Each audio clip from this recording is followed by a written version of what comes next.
Joining me now, the Minister of Foreign Affairs, Marc Garneau. Good morning, Minister. Good morning, Rosemary. Appreciate you joining us. Scott Moe and Jason Kenney and maybe other premiers say that they intend to raise the Keystone XL issue with Congress people and other industry people in the United States. Given that the Prime Minister and you and others have said it's time to move on, how confusing is that likely to be for the Biden administration?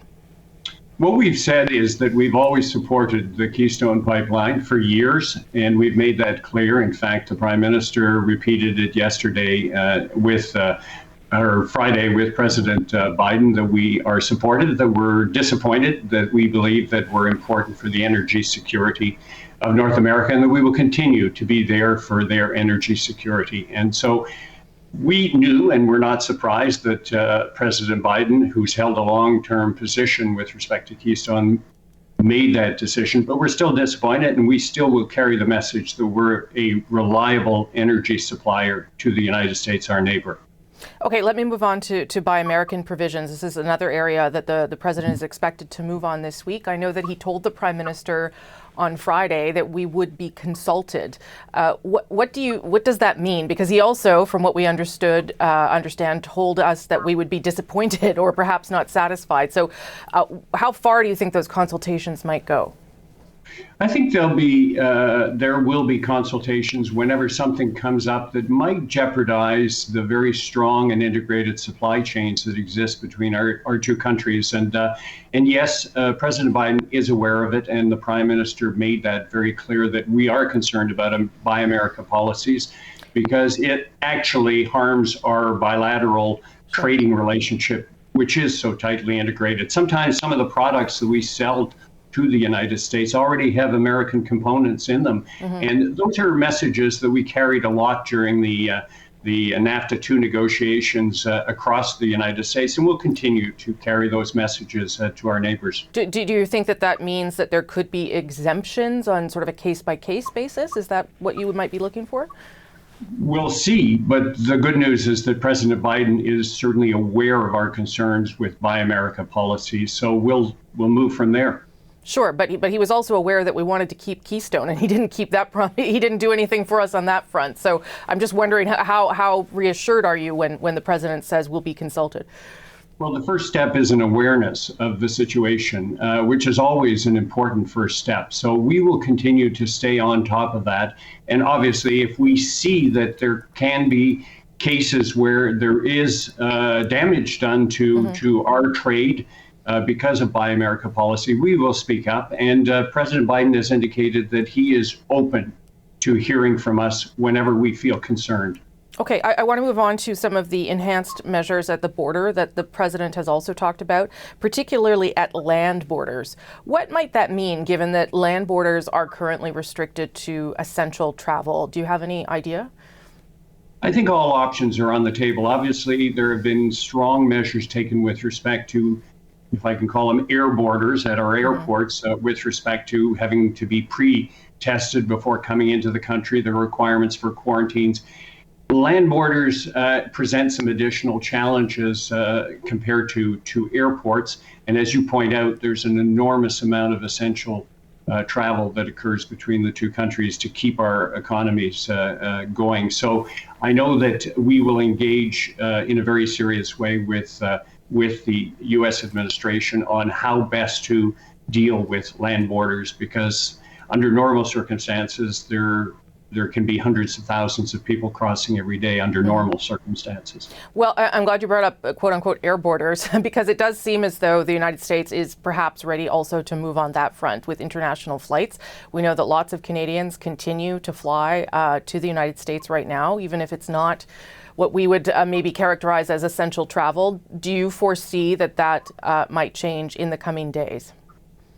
Again, all options are on the table. We're very concerned about trying to minimize the importation of COVID-19 or the variants, which we're concerned about, into the country. That's why we put in place the policy of pre-testing before you come back to the country. The Prime Minister has said very, very clearly, and I'll echo it, if you have a trip planned and it's non-essential, cancel it. Yeah. The message can't be any clearer. Now, with respect to quarantine, we're also tightening up measures to make sure that people do respect their quarantine. The United States seems to be moving in that direction. That's a good thing. Yes, yeah.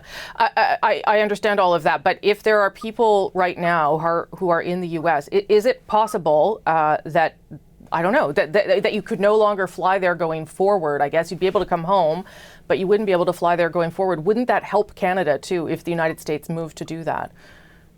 All options are on the table, and I think in the United States as well, because President Biden has indicated very clearly that they are going to tackle COVID-19 extremely aggressively. And so we're ready for anything, and we will also be ready to do more to make sure that we wrestle this pandemic to the ground.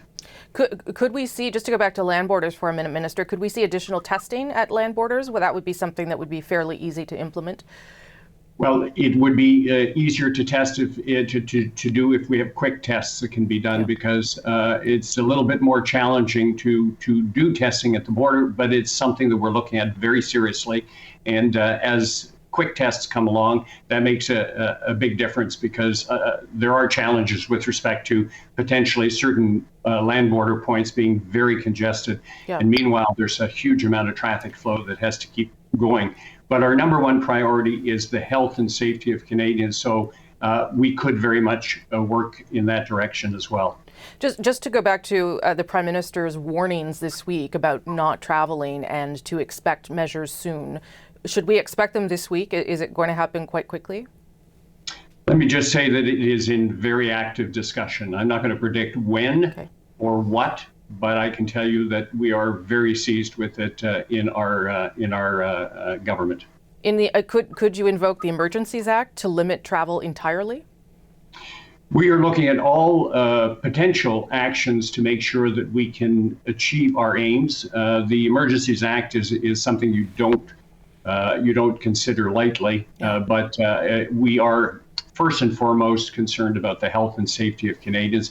And if we can do that in a way that we have the regulatory power to do it, we will do it. And we sense a huge amount of cooperation from the provinces, so that's a really good thing.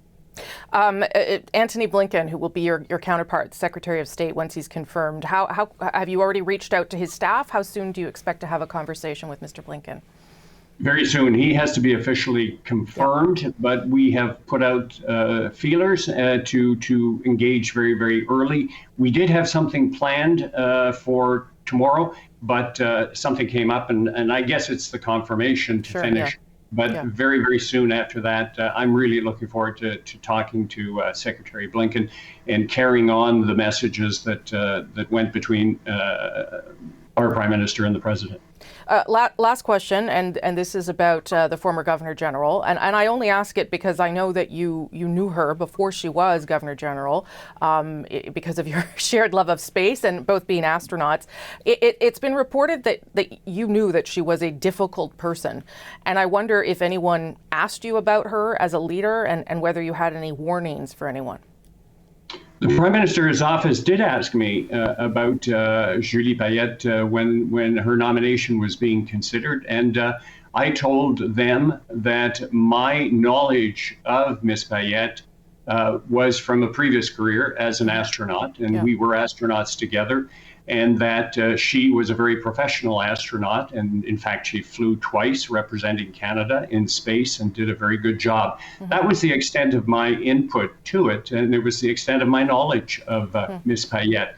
Having said that, what's happened is very sad, and it points out to the very, very important requirement for us to have respect and dignity in the workplace, and I think that that is, if I can find a silver lining here, it's important to reaffirm the importance of dignity in the workplace. Okay, Minister Garneau, our first time talking since you're in your new job, so congrats on that, and thank you for making the time. Thank you, Rosemary. Thank you.